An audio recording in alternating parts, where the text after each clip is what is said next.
Hello, everybody. Welcome to another episode of Politically Depressed. As always, I'm your host, Eamon McAdam. You might notice the background for those watching videos a bit different. That's because I'm in Belgium for another 10 days, and so a lot of the recordings for the next couple of weeks are going to be a bit ad hoc, or I don't know. I hope the audio quality is still good, whatever. Shit's fucked, so I don't think it really matters too much. I've got a few updates. I've got a few things to talk about, but ultimately nothing really to talk about because everything that's been happening in Lebanon in the last 2 weeks we've seen before, and we knew this was going to happen, but it was like the worst case scenario and just kind of confirmed. The Israelis are invading. I don't know if they've captured any territories, but there was an entire village that they completely demolished in southern Lebanon. They planted their flag. It's disgusting, and it's an invasion. It's not some limited incursion. Again, we saw that exact same thing in Rafah, and they just completely destroyed Rafah. And that was meant to be Joe Biden's red line. Whatever. The reason I say there's not much to say is because there's too much to say. I'll give some updates about the situation in Lebanon, as well as the continuous genocide in Gaza that is not stopped even for a second, as well as, the violence in the West Bank. But other than that, the main thing I want to talk about today is the new video essay I'm working on.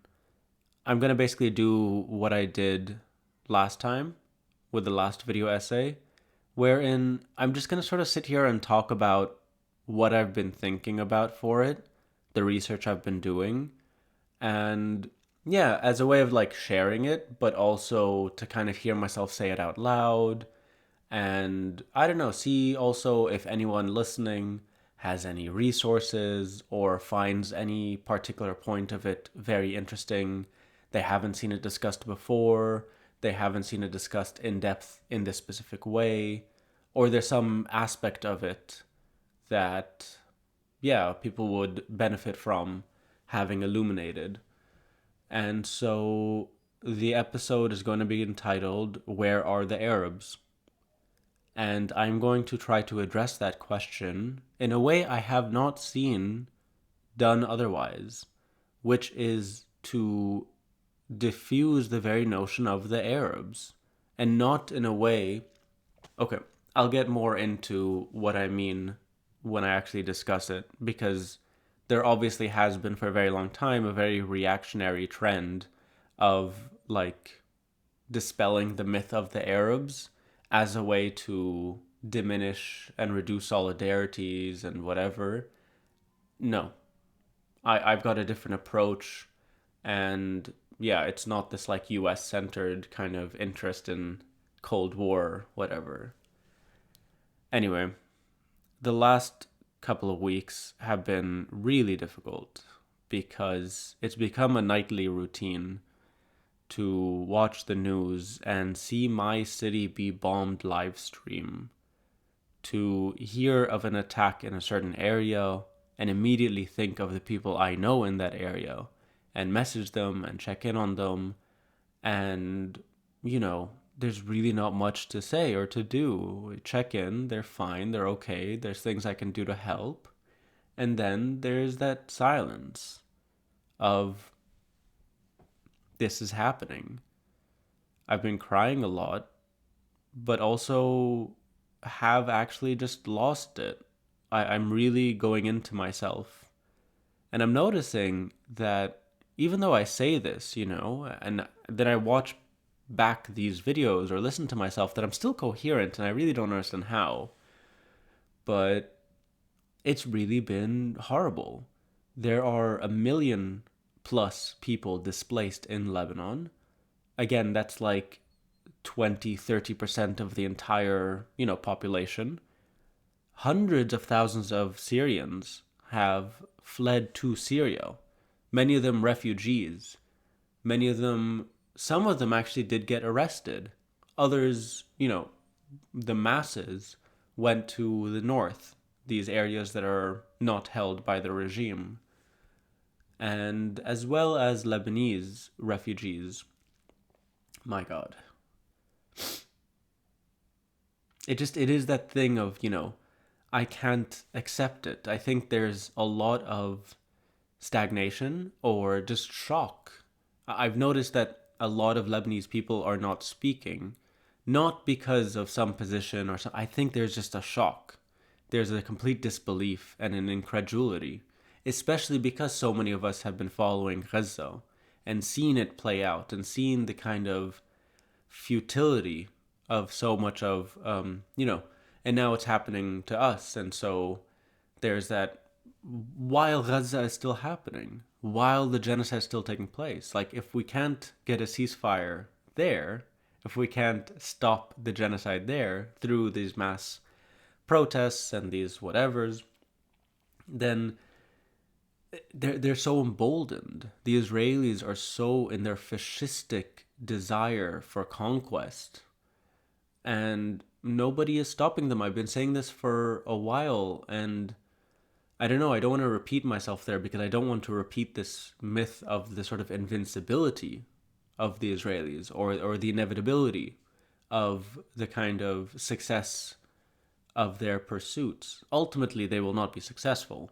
But again, there's this very difficult thing that's not discussed much, which is, 2006, the 2006 war is deemed as a loss for the Israelis, a victory for Hezbollah. Why? Because Hezbollah were not defeated.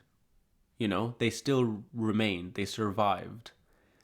But thousands were killed, and many were driven from their homes, and so much was destroyed. And for many people who experience it, there's not that feeling of a victory. Even though the Israelis were pushed back, even though, there is still this thing of, like, what's left. Anyway, the Israelis are literally doing everything that they got away with in Gaza, and they're doing it now in Lebanon. And in just such kind of record speed, because they've already done it. And so they don't need to go through the forms of discrediting UNIFIL, right? The United Nation, whatever. It's like the Lebanon specific UN. I forget what the acronym is, but the peacekeepers, the sort of foreign forces in the south of Lebanon.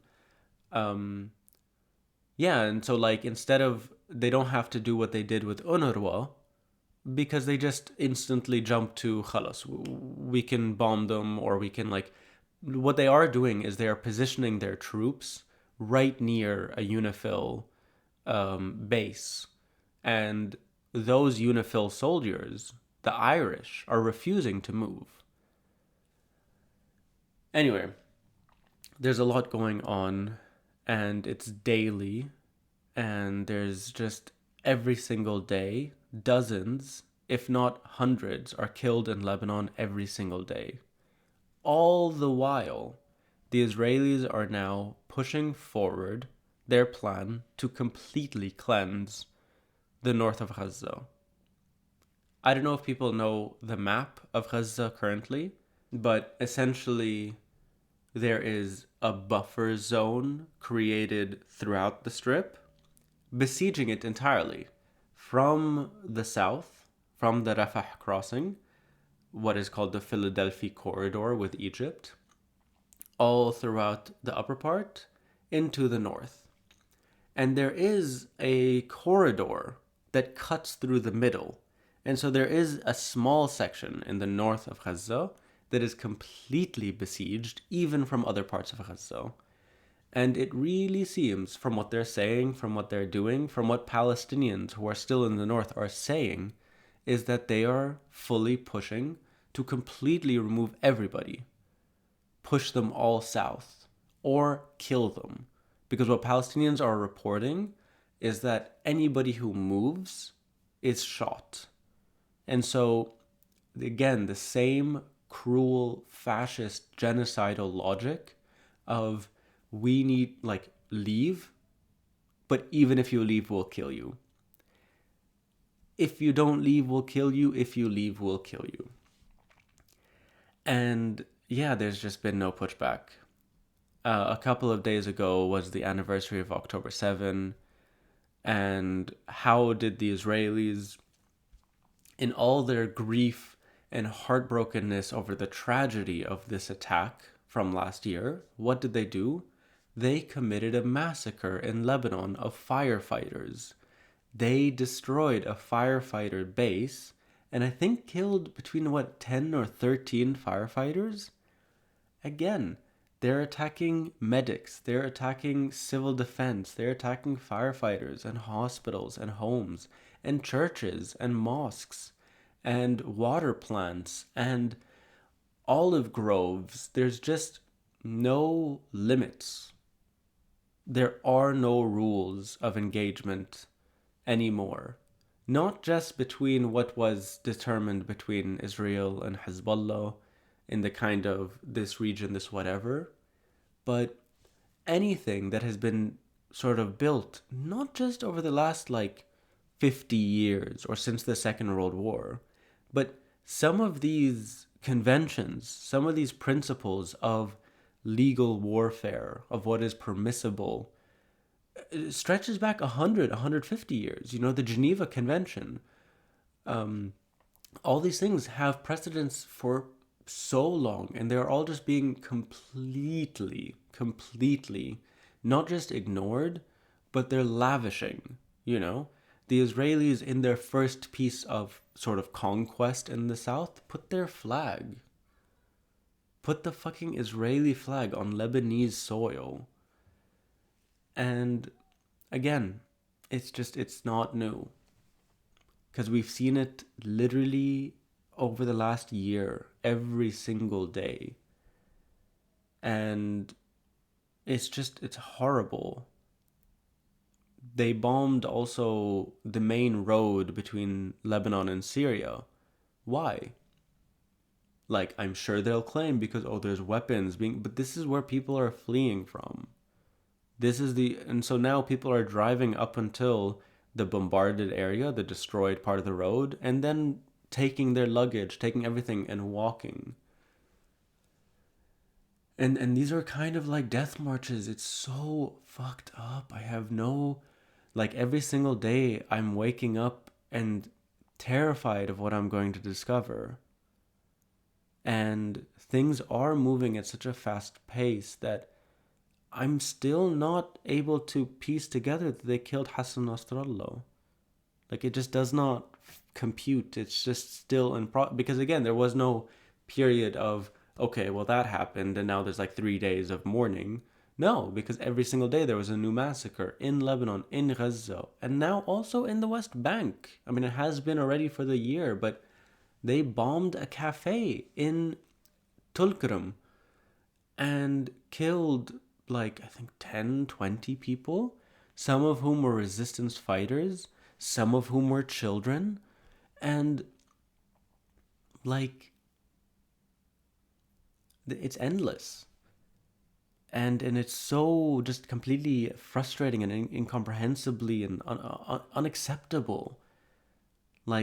This is altering the world, and every day that it is allowed to continue is a day we're going further and further into this fascist reality where life has no meaning.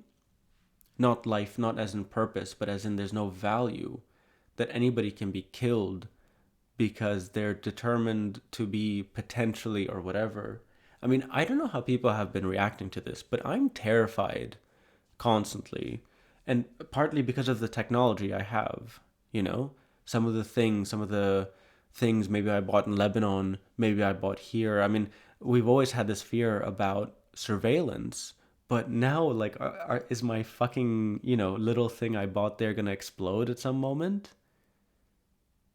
And that's not paranoia. That's real. It's what they've done is they've taken, and I think this is a sort of deep analysis, essentially, that like it's sort of not necessary to talk about, which honestly has been so much of my feeling these days, where like things are so fucked.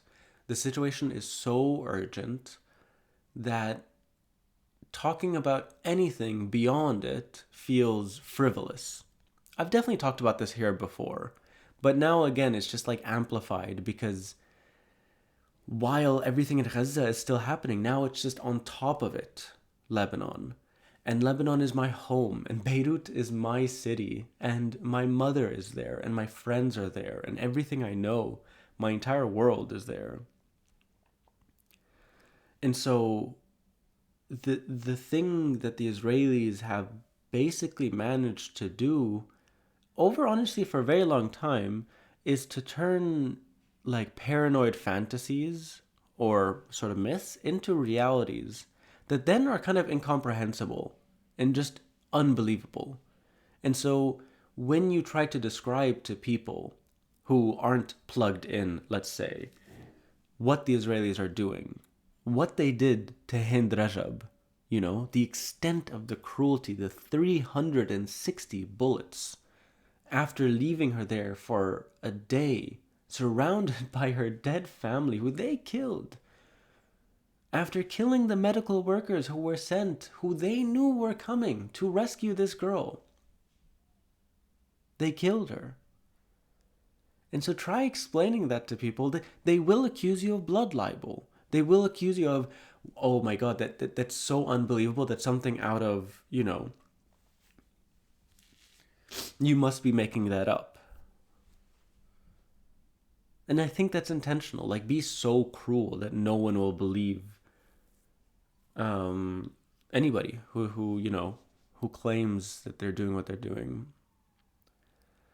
Anyway, I'm sure there's more that I missed. I do want to say at this point, actually, I should start saying this more. If people want to follow what's happening in Lebanon, I highly, highly, highly recommend following Megaphone. They do daily videos as well as like long form ish stuff.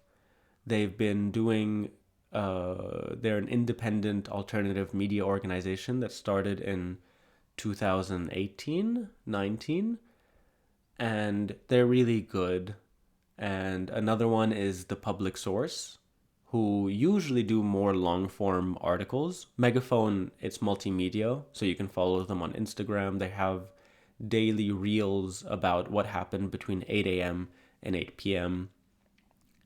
And yeah, but The Public Source, it's articles, it's longer form, and it's great. It's really important. It's all very cool people, leftist perspectives, analysis from Lebanon, and I highly recommend those two.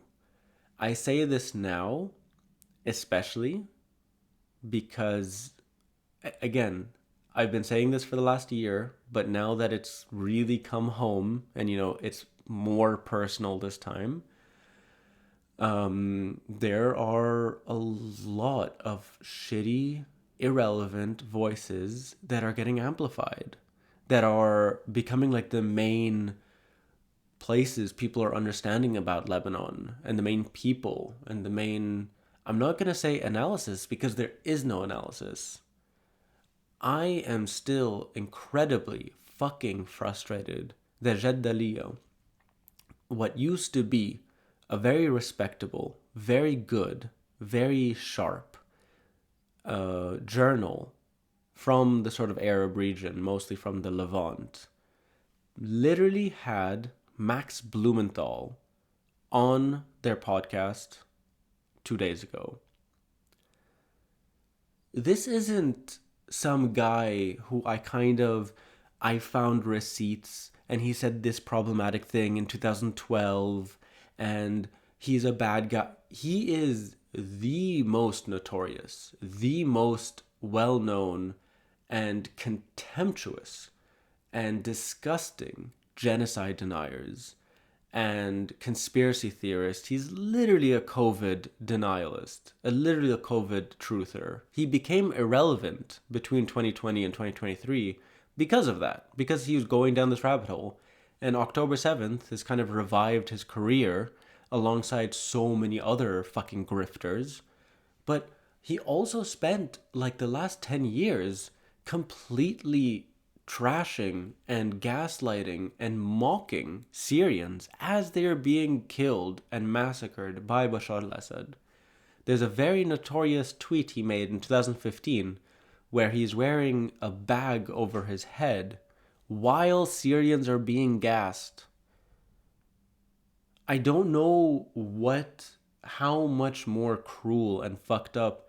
And if there, this to me is why I don't believe that there is a thing called cancel culture. I understand it. I've experienced it. I've partook in it. But if Max Blumenthal, aside from the Hillary Clintons of the world, like that's where the real critique of cancel culture comes from, that like Hillary Clinton is still being kind of, platformed and talked about and like ridiculously brought on to talk about how to defeat Trump because girl, like you've got no fucking clue. But yeah, Max Blumenthal on Jaddalia. And again, like I said earlier, things are so fucked that I feel really weird going on and writing too much about this because like my friends are literally constantly being terrorized by the sound of Israeli drones, unsure where the next explosion is going to happen, where the next airstrike is going to hit. My entire country is or like helping displaced people survive and find shelter and all these things. So like these are much more important things. Meanwhile, I'm here talking shit or like being like, why are you platforming this genocide denier? Which I think is important, but also like perspective and everything. But me here in my little corner on my podcast, I'm going to allow myself a little bit of space to, yeah. Max Blumenthal, Rania Khaled. I fucking hate Rania Khaled. And she has been much smarter. And so I find it difficult to talk about her because lately, you do have to go back a bit. But I know these people. I followed them. I was there. I was there when I was reading the news and seeing the videos of Syrians being gassed, of children being killed in the hundreds, of them suffocating to death, of not being able to breathe, of just like. And then going on Twitter and seeing this. I was there. Like, this isn't me finding whatever. And same with Rania Khaled. I was there when she wrote the article about our revolution, our uprising in Lebanon as a color revolution, as like a CIA plot. Oh yes, there is a legitimate feeling in Lebanon anti-corruption, but all this other stuff, especially the critiques of Hezbollah, that's regime change shit. And it's like these people have never seen a revolution that they can't smear as being a CIA plot. Both these two people went to Syria in 2019 to support the regime. They took photos there and look, everything's fine. Like the fucking the USA plot to overthrow the Assad regime failed. Disgusting people, horrible people. And so, yeah, I want to have these critiques be a bit positive insofar as I notice that a lot of people, when I tell them, oh, that platform is trash, that person is a toxic genocide denier that should never be listened to, they ask me, okay, so what else is there? Because yes, Rania Khaled now, through Breakthrough News, has become quite a sort of important platform and person for stuff and coverage on Palestine, especially Palestine solidarity, but also like commentary and analysis. And so with Lebanon in specific, I will push people more towards Megaphone, towards the public source, towards this channel. Hi, I'm a Lebanese person. Fuck it. Anyway, wow, I went on that rant much longer than I expected. I mean, there's a lot going on. But it does connect with what I want to talk about in this episode, and which is the video essay that I'm now doing research for in earnest. It took me a while because things are fucked, but also I was giving myself a bit of a break from the last one. Because the last one really did consume me. I couldn't talk about anything else. I was kind of driving my friends up the wall because of how much I was talking about, um, yeah, that whole thing. Zionism from the standpoint of its victims. So the next video essay is going to be entitled, Where Are the Arabs? I don't know if people know or how well this is known, but for decades, the Palestinians have experienced just whatever. I have a lot of clips. Specifically, I have a very notorious, very infamous clip from the Sabra Shatila massacre, which happened in Lebanon in 1982, in Beirut, was done immediately by Lebanese Christian fascist militias and was overseen quite literally, physically, by the Israelis. This was at the time they were besieging Beirut. And there's a very terrifying clip of a woman coming out and screaming at a camera, "Where are the Arabs? Wayn al-Arab? Waynun?" And this type of question, that question in specific, has a history, right? Like specifically in some of these massacres, specifically in these scenes, specifically with Palestinians. And I'll get to why that is in a second. But it's also a question, a very similar one, to something that's been heard a lot in Lebanon. Wayn al-Dawla?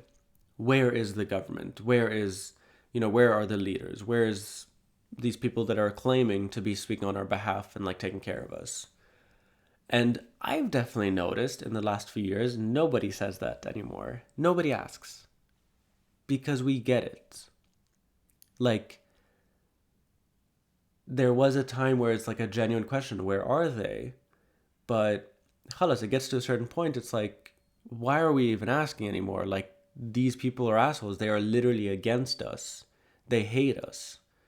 They would rather us be dead than to be sort of rising up or taking, our fate in our own hands, so to say, even in the form of a kind of like uprising.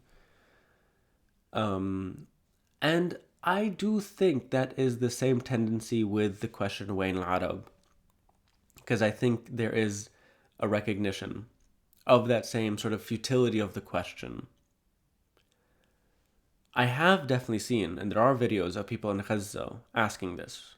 Again, when I say asking, I mean literally people who have survived bombardment and massacres, who have seen their family members just slain, and screaming the sentence, screaming this question from the top of their lungs, tears like bursting out of their eyes, because they're living the genocide. And all of these Arab countries aren't doing shit. Not a single one. The best of them are kind of... Okay, so let's break this down a little bit. Sorry, because I don't want to jump into it in that way. Basically, this question of, okay, so let's ask, where are the Arabs? Takes me back a bit to like researching Arab nationalism, right? The flags of many countries in the Arab region are very similar. And that is because a lot of them are modeled after the flag of the Arab revolt against the Ottomans of 1917-1918. Arab nationalism definitely has its roots earlier, but this is the moment that's kind of cemented. And of course, as we all know, once the Ottomans were defeated, and with Arab support, but also like it was the British, this is World War One, there was a promise of, okay, we will allow you autonomy, help us defeat the Ottomans, and you will be independent. That was a lie. Very soon after, the Sykes-Picot Agreement was signed, and European colonial powers divided up the region according to their own interests. Britain took this part, France took this part, these little parts. And with some exception, namely Saudi Arabia and Jordan. But Jordan was functionally from the beginning a kind of British protectorate anyway. So, yeah, for like the last 100 years or so, one of the main political movements and tendencies of this region is Arab nationalism. And this, obviously, it's not, there's, especially in like the 30s and 40s, there there's a plurality of ways of understanding this. And some of them took it as, we are one Arab ethnicity from Morocco to Kuwait. And so were some movements to like unify this all as like one contingent country to revive the Ummah, or to revive the Abbasid, like the original Islamic empire. This is something I found a bit interesting but confusing because obviously there's a lot of overlay between what is described as the Arab world and the Islamic world. And obviously, this erases, I think, the majority of Muslims, or at least like a significant chunk of them, which is, starts from Iran all the way to Indonesia, as well as obviously like Muslims across the globe that don't let them live as minorities. But yeah, I found that very interesting to discover, or like not discover, obviously I knew, but like when reading about the original flag. Because, okay, so there are all these flags that are red, black, green, and white. What do these colors mean? And all four of those things are borrowed from the Islamic tradition. I think the green is symbolic of the green cape that the Prophet Muhammad wore as I think he went into Mecca or Medina. The white is like the Abbasids or the Ayyubids. I don't. The red is the blood of those killed in Karbala. And so, yeah, so there's a lot of sort of like uniformity in that. But again, and so some had this kind of very secular Arab nationalism. Most of them were very secular. Some of them, it was more of a cultural thing. But what connects us? We all speak Arabic. We all have sort of similar heritage, let's say. And, but also, like the entire Arab world, again, to a lesser extent, not Saudi Arabia, uh, have been subject to colonial violence and colonial erasure and settlement oftentimes. And so Arab nationalism starts as this anti-Ottoman thing,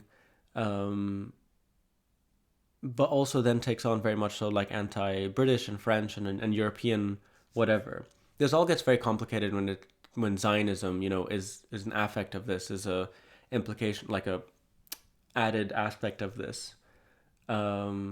Because then, yeah, for the longest time, the central focal point of Arab nationalism is anti-Zionism. And so what ends up happening is that you have essentially strong men. You have so many military leaders that do these coups that are known, I think, this the young officers. Most notably with Abdel Nasser in Egypt. But it was also a very similar thing in Syria and in Iraq and in Sudan and in Libya. I'm not sure if I'm missing anything, but military men who seize power, usually from corrupt neo-colonial monarchs or whatever political things that are still too allegiant to France or to the UK. And then their whole thing is, we are here, we want to reassert our independence, our autonomy, and we want to, because again, if if the ideology is that this is all one unit, there is one part of that unit, again, not in this kind of necessarily we are all one people, but as a region, if we are all sort of within connections with one another, there is this massive, massive, massive rupture in the region in the form of the State of Israel, in the continuous struggle of the Palestinians. And so Abdel Nasser's big thing and Hafiz al-Assad's big thing, at least they claim, is that we are here to, get rid of the Zionists, to reunify the Arab world, or to at least bring back cohesion. There is something a bit sentimental about all this, because there is this idea that, before European colonialism, and even during the Ottoman Empire, like, we did not have these borders. The borders we know now are colonial borders. This is Lebanon and this is Syria. The sort of the distance that creates between Tripoli and Homs, or in even more extreme, the distance between Tyre or Sur in the south of Lebanon and Haifa. Historically, these are not, like, they have so much more connection economically, culturally, linguistically, traditionally, culinarily than, with Aleppo, or to keep it within Lebanon, than Tripoli.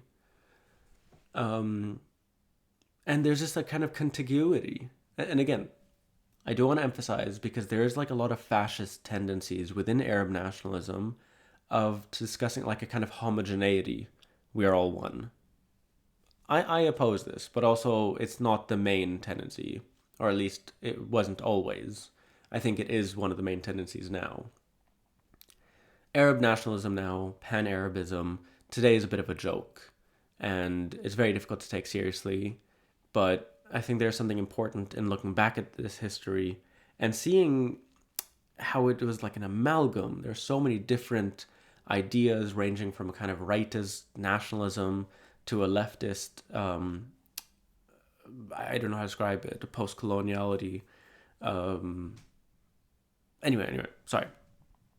So again, this is very much like the last episode where I'm just talking about what I've been researching, not with any clear structure or anything, but essentially these regimes, most of them, if not all of them, became incredibly authoritarian and began for the longest time, and still to this day, essentially co-opting and using the rhetoric of supporting Palestinian liberation, all the while either doing jack shit or collaborating quite literally with the Zionists.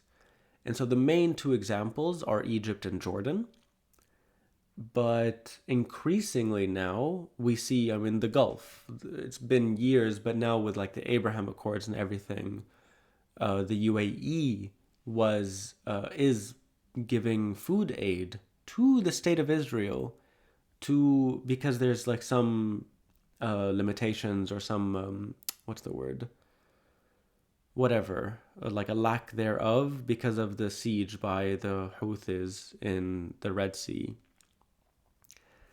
And so, yeah, with a kind of collapse of this project, and there definitely is a collapse that is not recognized because, I don't know. But there's a lot of, different groups that then filled the scene, and these are not national projects.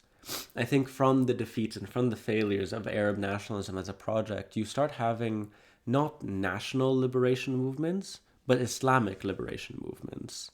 And so that's something we've seen across the region. Again, I talked about the Houthis, but also Hamas, also Hezbollah, also just, I don't know, a lot of shit in Iraq. And a lot of this is obviously very connected to the Islamic Republic in Iran. That there's a whole thing to discuss there. Also, their use of Palestinian liberation, the rhetoric of it, and then the kind of political formations around it. Because then anybody who's opposed to us must be a Zionist. And so then if you have uprisings in your own country because people are fucking sick and tired of living under this dictatorial ethnocracy, essentially. Um, yeah, they talk about Muhammad all the time. They talk about conspiracy all the time. This is true for Iran. This is true for Syria.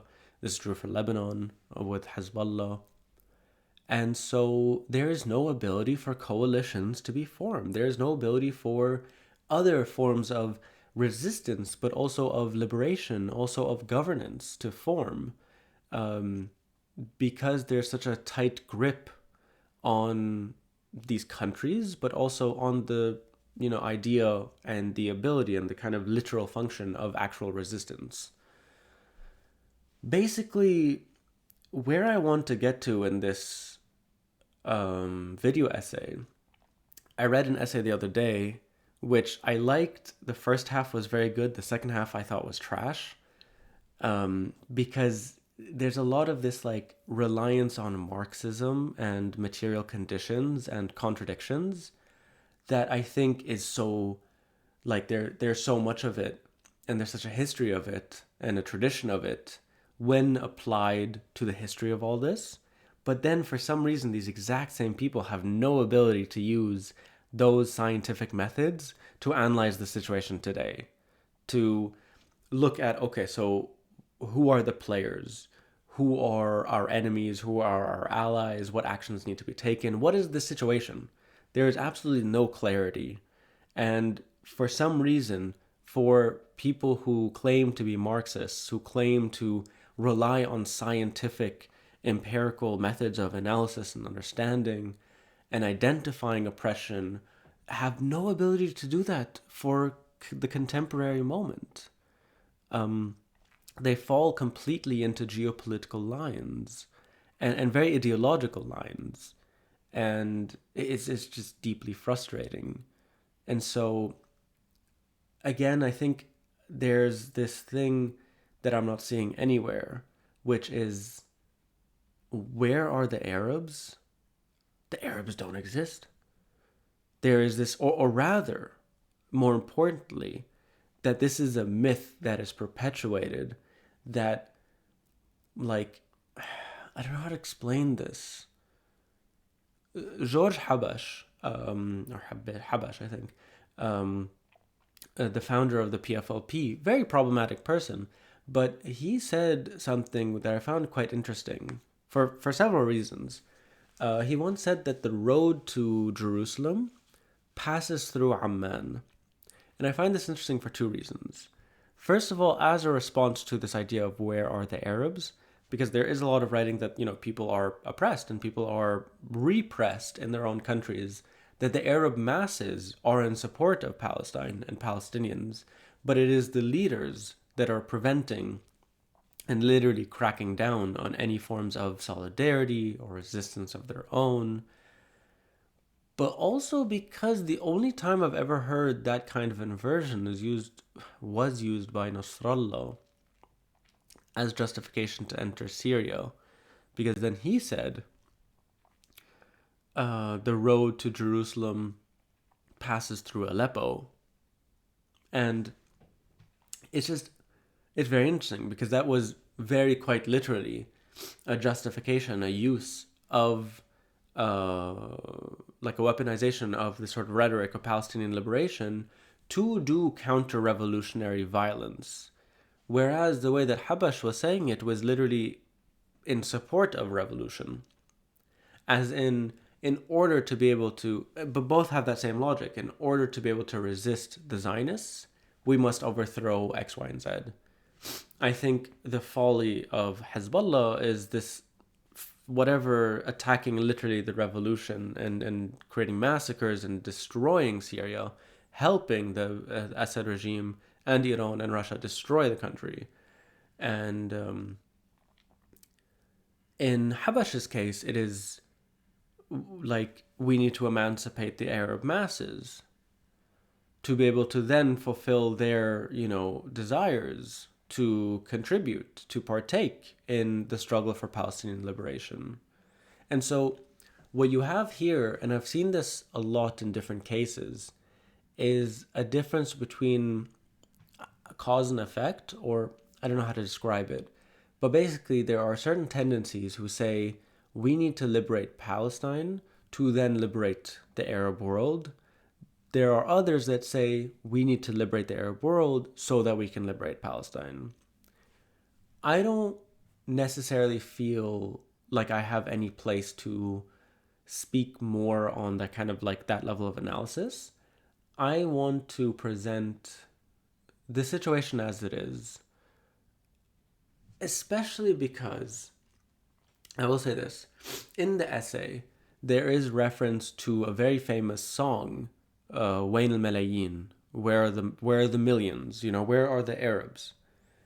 And there's not one mention of the fact that the person who sings that song, Julia Butros, Julia Butros, um, and the other two women who are singing it with her, and I think the writer of the song, are like staunch supporters of the Assad regime.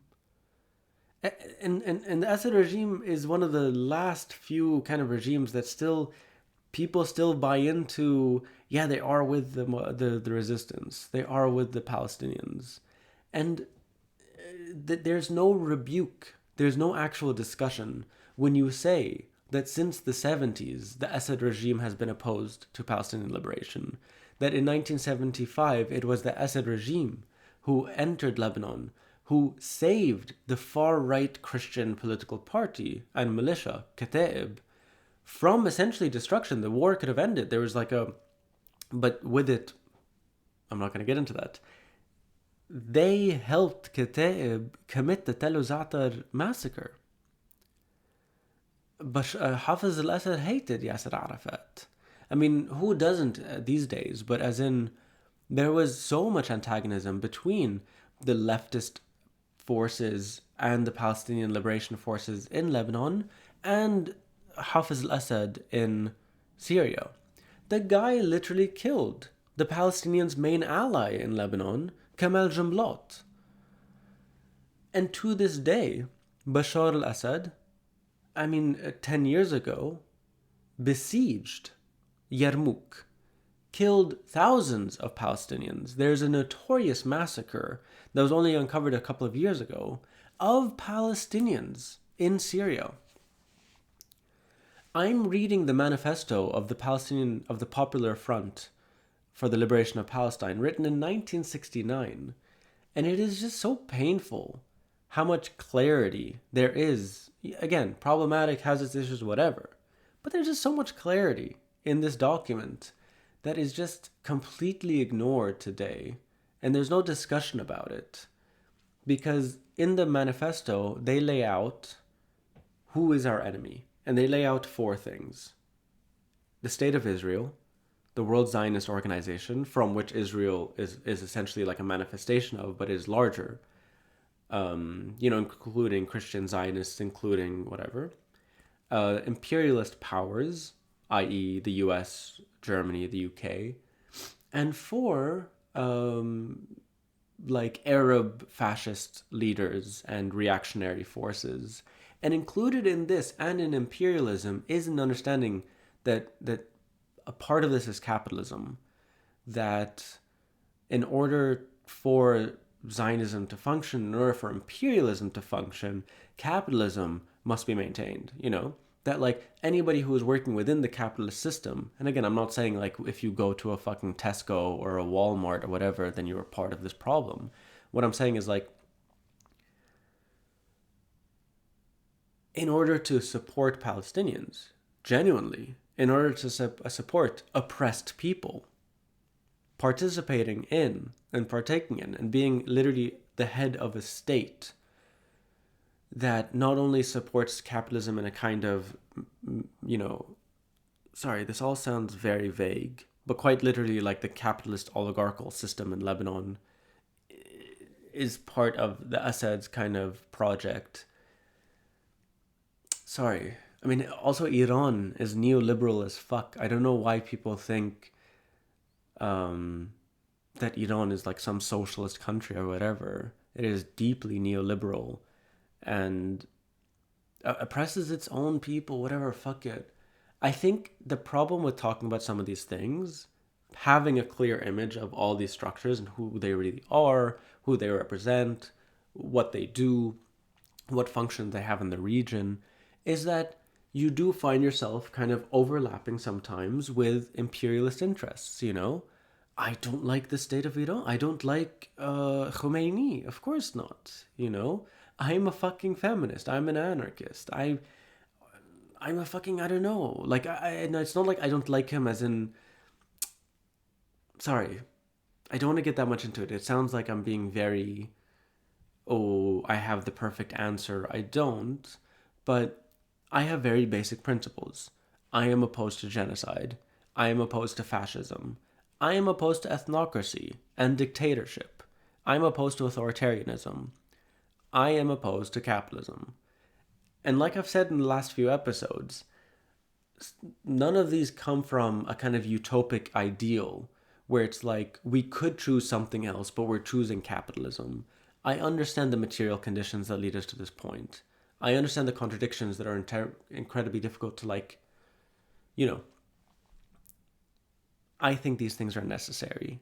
I think these are necessary not only for our survival as a species in a very meta sense, but all of these structures are unsustainable because they rely on incredible amounts of violence to maintain themselves. And I am not someone who is opposed to violence in a kind of theoretical way, but I think any system, any structure that relies on violence to reproduce itself, i.e., you know, the fucking status quo, landlordism, capitalism, all these things, in order to maintain it, you need to constantly not only use violence, but the threat of violence. These are unsustainable systems.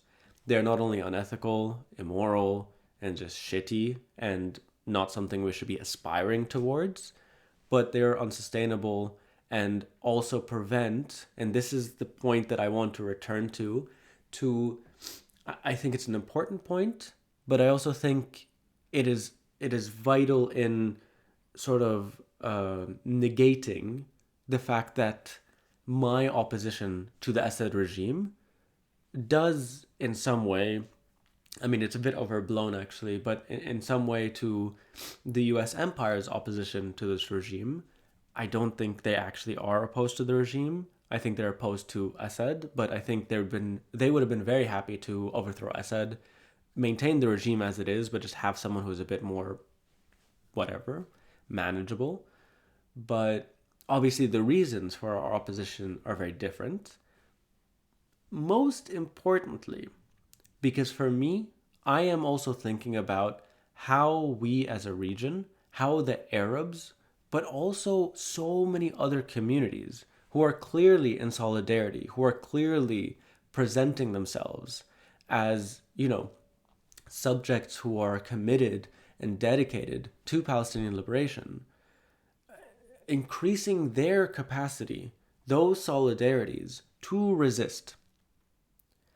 And so I don't think that what Bashar al-Assad has done to the country, what Bashar al-Assad's record has shown, kind of enables or allows for resistance,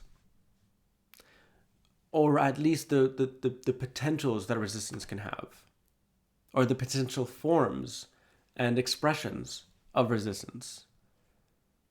I think in many ways they're detrimental to it. I think by destroying Syria, we have lost so much. I think there is still this kind of inability to fully understand what happened to Syria. I think part of the reason why I fucking hate people like Rania Khaleh and Max Blumenthal, not only because they malign and insult the revolution and the Syrians, but also there's no political analysis. There's no understanding of, like, what the fuck happened in 10 years of the destruction of this country, of the infrastructure, of all these millions of people, and the defeat of the region, like, by the hands not just of US imperialism, not just by Zionism, but also these reactionary Arab military petit bourgeois figures and regimes. And again, this is not just me. This is Ghassan Kanafani. And one thing I want to do in this video essay is strip away Hassan Kanafani from some of these people who, if they actually read more about what he was talking about, if he were to meet them, I think he would hate them. It's just, they're kind of like stealing parts of him, just a quote here, a quote there. But I think with like, it's kind of disrespectful. It does not give the actual, because there's analysis there. It's not just bits and pieces and what feels good or whatever. I don't know. Sorry, I'm very contemptuous of some of these people, and I've seen them do so much tremendous harm and ultimately distract from any potential actual conversation, discussion, imagination of what could be, you know, or what could we be doing, or what could have had happened had that not happened. Let's discuss and open up space. Anyway, so where are the Arabs is definitely a question. And I think there is so much more to examine with it than just to say the Arabs are under authoritarian Zionist regimes a la Jordan or Egypt or Saudi or the Emirates. Because where are the Arabs? Millions of them are refugees. Millions of them are displaced. Millions of them are living under weird, different forms of occupation in Iraq, in Syria, across the region. And without acknowledging this, without taking a time to think about what that means, then your analysis is kind of moot. It's just kind of opportunistic, let's say.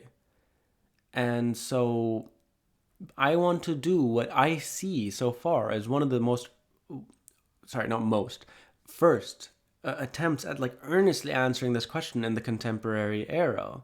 And a part of it, I think, is developing a bigger sense of internationalism. I think internationalism does have a lot of importance within the Arab world, but also I want to dissect the very idea of the Arab world or the Islamic world. These are also very colonial ideas. Sorry, I've got a lot, and I'm honestly not finding as much readings or viewings as I would like on the subject, because a lot of it is like political imaginaries. A lot of it is, it's not like the history of Arab nationalism, but like, I don't know, who's writing about beyond Arab nationalism? And obviously, I think a lot about this in Lebanon because there have been a lot of tensions for decades. I mean, Lebanon's one of the only Arab countries that doesn't have this flag. Anyway, yeah, there's a lot to think about. So I'm going to be developing it and thinking about it.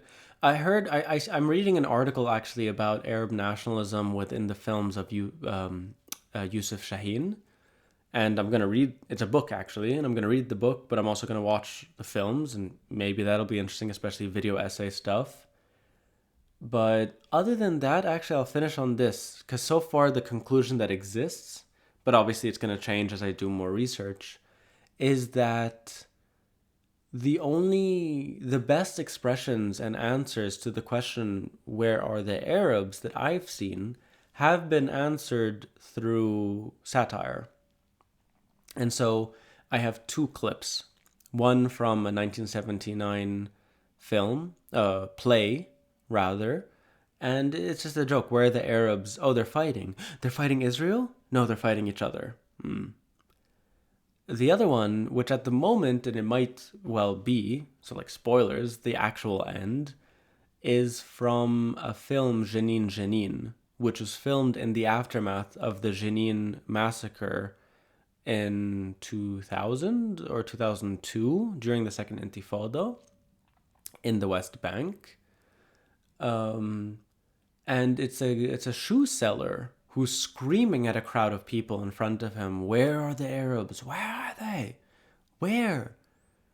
And then he picks up one of the shoes and he's like, "1 second, let me call Kofi Annan," who was the General Secretary of the UN at the time. And he pretends to be calling on the phone. "Hello? Hello? Kofi Annan? كيفك شو أخبارك? And it's funny and the crowd laughs and whatever and it becomes a satire. Because I think at the moment, in lieu of an actual political analysis, I mean, obviously there's a political analysis there, but especially from me, I don't have a fuck this, let's do this instead. I might just end the kind of analysis on this very loose Palestinian expression. You know, again, I want to do this thing where it's like in the first video I say start with start with Mahmoud Darwish, Palestinian poet, end with Bisan Aouda, a Palestinian storyteller. And so open up the Palestinian conversation from the mouth of the Palestinian, provide my context, provide some of my analysis, provide obviously littered within it citations, and a lot of them relying very heavily on Palestinian sources, and then ending ultimately letting a Palestinian finish it off as well. And again, not just a Palestinian, a survivor of this massacre, with which no Arab state has done anything. I have a lot to talk about for sure. I've already been talking now for like 40 minutes on this topic, but I'm going to do research, I'm going to do writing, I'm going to go into depth a lot more about the Emirates, about Saudi, about Egypt, about Jordan, about Morocco, and also about Syria, and also about Iraq, about Abdel Nasser, about Saddam, about just all the shit today, about the situation we're in, and trying to really address the question in a kind of anarchisty, full framework, where are the Arabs? And trying to answer it in a way that doesn't lead to, we just need a new Abdel Nasser. We need a new Mahdi. We need some person to come and usher in the end times. Because A, that's not going to happen. B, what? Why would you want that? Anyway, I think that's about it. I think this is possibly the longest solo episode I've done thus far. So I hope you enjoy this. If you do, there's a number of ways you can support this podcast. You can become a member of the Patreon in the link below. You not only get to support us, but you get access to exclusive content like my sub-series, Keep This Between Us, where I tell interesting stories from my life. You can give a tip in the tip jar below, or leave a rating, because like 5 stars on Spotify takes a second and it really helps this podcast grow. And ultimately tell your friends, family, tell people about this podcast, help me spread out the word. Because again, like obviously the Zionist like mainstream media, they've got the infrastructure, they go whatever. But a lot of these new like independent platforms. So yes, thank you so much for listening, and I'll see you all next time.